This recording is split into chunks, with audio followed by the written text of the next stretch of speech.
Hello, good morning everyone.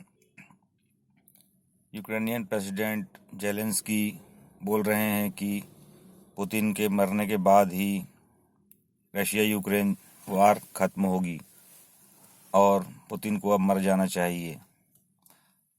लेकिन वो और भी बातों को नहीं सोच रहे हैं, ना ही समझ रहे हैं। क्या यूक्रेन रशिया से जंग लड़ने की हालत में था? क्या नाटो कंट्रीज़, अमेरिका, जर्मनी, इन सब के सपोर्ट और वेपन सप्लाई करने के साथ साथ ही सारी मदद पाने के बाद भी क्या जेलेंस्की और यूक्रेनियन आर्मी फोर्सेस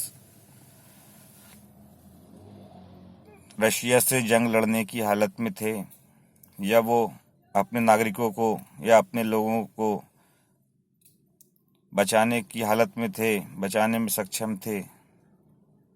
मुझे लगता है कि नहीं थे। तभी तो वो रशिया के हमलों को रोक नहीं पाए, ना ही सही से झेल पाए। आखिरकार रशिया की फोर्स ने तेजी के साथ हमला किया और बड़े हथियारों का भी इस्तेमाल करते हुए लगातार आगे बढ़ती गई, उनके क्षेत्रों पर और उनके देश के कई राज्यों तक पर कब्जा करती गई। जंग के शुरुआती कुछ ही दिनों में और एक महीने के बाद ही ये सब हो गया था।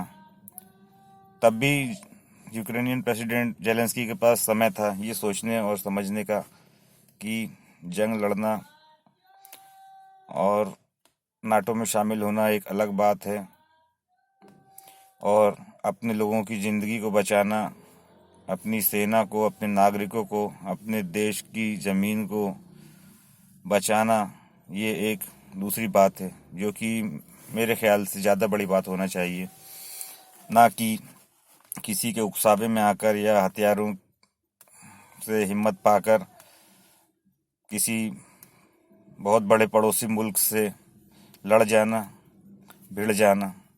और जबकि आज के ज़माने में इतने इतने खतरनाक और आधुनिक हथियार हैं, इतनी एक से एक बढ़कर बेहतर तकनीकें हैं कि आप कहीं बच नहीं सकते, छुप नहीं सकते। ना आप हथियारों को छुपा सकते, ना आप इंसानों को छुपा सकते। तो उसके बाद भी ये जंग कैसी होगी, क्या इसका अंदाज़ा यूक्रेनियन प्रेसिडेंट जेलेंस्की को नहीं था? क्या अमेरिकन प्रेसिडेंट जो बाइडन को नहीं था? क्या Germany, Poland, Israel, France, England, Poland, इन लोगों को नहीं था क्या? मुझे लगता था, लेकिन बस नहीं था तो यूक्रेन के लोगों को और सब यूक्रेन के राष्ट्रपति जेलेंस्की को बिल्कुल नहीं था। मुझे लगता है कि काफ़ी समय पहले यूक्रेनियन प्रेसिडेंट मिस्टर जेलेंस्की अपनी सोचने समझने की क्षमता खो चुके हैं, अपने अच्छा और बुरे का फैसला भी नहीं कर सकते हैं। उनका एक प्रकार से आप ये समझ लीजिए कि ब्रेन वॉश कर दिया गया है। इसके साथ साथ उनको धमकाया भी गया है, उनके ऊपर बहुत प्रेशर है, बहुत ही ज़्यादा प्रेशर भी है। इस कारण वे मानसिक रूप से बहुत प्रताड़ित होने के बाद और भी ज़्यादा ऐसे हो गए कि अब वो सोच और समझ नहीं सकते, बस जो उनको हुक्म दिया जाएगा नाटो चीफ, नाटो कमांडर और सबसे पहले अमेरिकन प्रेसिडेंट, अमेरिकन एम्बेसी के द्वारा वही जेलेंस्की करेंगे और वही कर रहे हैं। तो अब दोस्तों,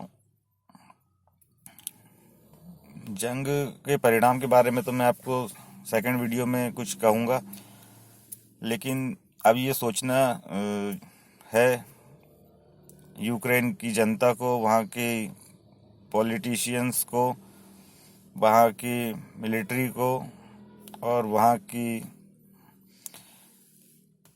पॉपुलेशन, और उसके बाद में समझाना है यूक्रेन के प्रेसिडेंट मिस्टर जेलेंस्की को कि stop now, stop forever, because it is not in your hand, not is possible to break off Russia, break on Russia.